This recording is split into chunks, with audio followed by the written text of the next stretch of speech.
Hello student, welcome to D K success point Hindi निबंध।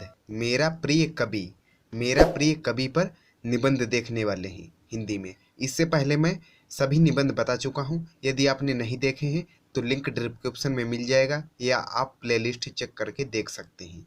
तो शुरू करते हैं वीडियो बिना टाइम वेस्ट किए। तो प्रस्तावना में आप क्या लिखेंगे? यह पूरा जो मेरा प्रिय कवि निबंध है यह पूरा तुलसीदास पर आधारित है। यदि आप तुलसीदास का जीवन परिचय जानते हैं, साहित्यिक परिचय जानते हैं और उनकी शैलियाँ, रचनाएं वगैरह जानते हैं तो आप बड़ी ही आसानी से निबंध लिख सकते हैं मेरा प्रिय कवि पर। तो शुरू करते हैं वीडियो बिना टाइम वेस्ट किए। तुलसीदास हिंदी के सर्वश्रेष्ठ महाकवि हैं। वह उच्च कोटि के भक्त, समाज सुधारक और महान कवि हैं। गोस्वामी तुलसीदास हिंदी साहित्य के उन चमकते हुए नक्षत्रों में से एक हैं जिनके प्रकाश से हिंदी जगत अनंत काल तक प्रकाशित रहेगा। कवि के रूप में तुलना करने पर सूर अर्थात सूरदास के सिवाय और कोई नहीं ठहरता। अर्थात तुलसीदास की जब तुलना की जाती है हिंदी के कवियों से तो सूरदास के सिवाय उनके सामने और कोई नहीं टिकता। थोड़ी बहुत बराबरी सूरदास जी करते हैं। काव्यगत विशेषताओं के आधार पर तुलसी सूर से भी कहीं आगे हैं। अर्थात काव्यगत विशेषताओं के आधार पर सूरदास तुलसीदास जी से बहुत ही पीछे हैं, तुलसीदास सूरदास से बहुत आगे हैं। कल्प पक्ष और भाव पक्ष दोनों ही दृष्टियों से तुलसीदास सर्वश्रेष्ठ हैं। इसके साथ ही अब तुलसीदास के काव्य में काल पक्ष देखेंगे। तुलसीदास के काव्य में काल पक्ष की दृष्टि से तुलसी के काव्य अद्भुत हैं।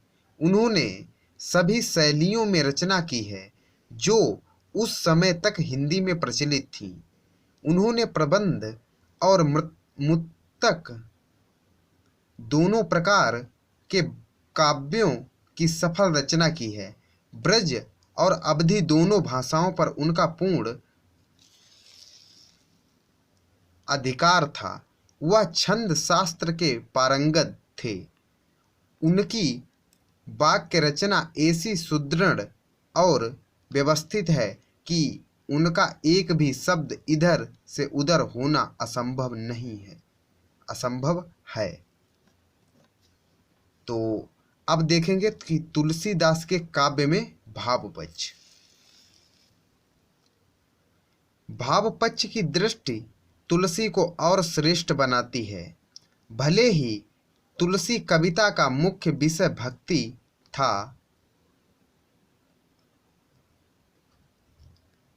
परंतु उन्होंने संपूर्ण मानव व्यवहारों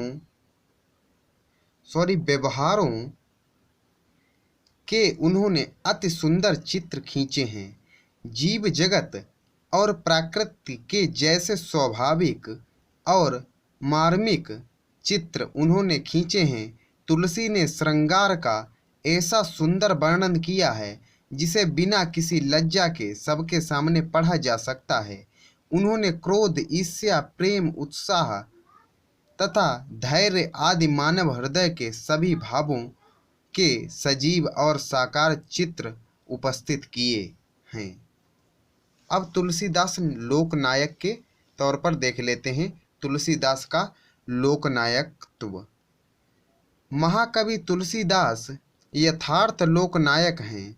लोकनायक उस व्यक्ति को कहते हैं जिसकी दृष्टि कला स्थान की संकुचित सीमा को तोड़कर मानव मात्र तक जा पहुंचती हो। तुलसी भक्त और कवि दोनों से पहले समाज सुधारक थे। अपने सर्वश्रेष्ठ महाकाव्य रामचरितमानस के द्वारा उन्होंने समाज की अनेक कुरीतियों और दोषों को दूर करने का सफल प्रयास किया।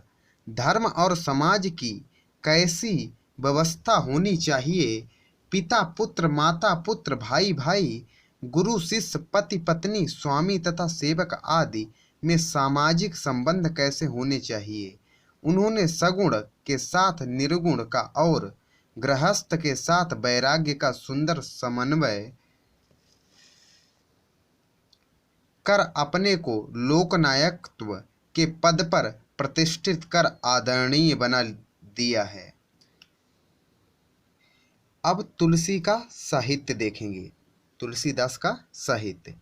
तुलसी ने एक विशाल साहित्य की रचना की है। 12 श्रेष्ठ काव्य ग्रंथ देकर उन्होंने हिंदी साहित्य को अमर कर दिया है। इनमें रामचरितमानस और विनय पत्रिका तो अपना जोड़ ही नहीं रखते।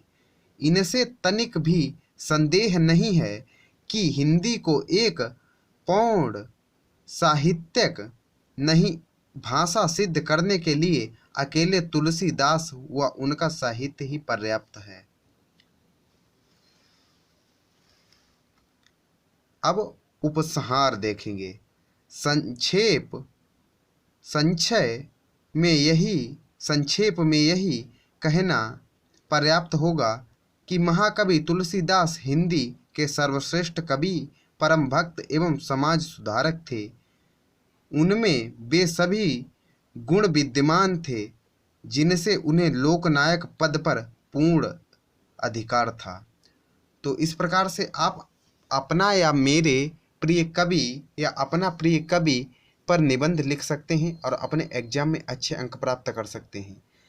अगर वीडियो लाइक नहीं किया है तो लाइक कर दीजिए। चैनल पर पहली बार आए हैं तो चैनल को सब्सक्राइब करके बेल आइकन को प्रेस कर दीजिए, जिससे हमारी नई आने वाली वीडियो की अपडेट आपको मिल जाएगी। और अपने दोस्तों के पास शेयर नहीं किया है तो शेयर कर दीजिए, जिससे इस वीडियो का लाभ उन्हें भी मिल सके और वो भी अपने एग्जाम में अच्छे अंक प्राप्त कर सकें। मिलते हैं नेक्स्ट वीडियो में, तब तक के लिए जय हिंद, जय भारत, वंदे मातरम।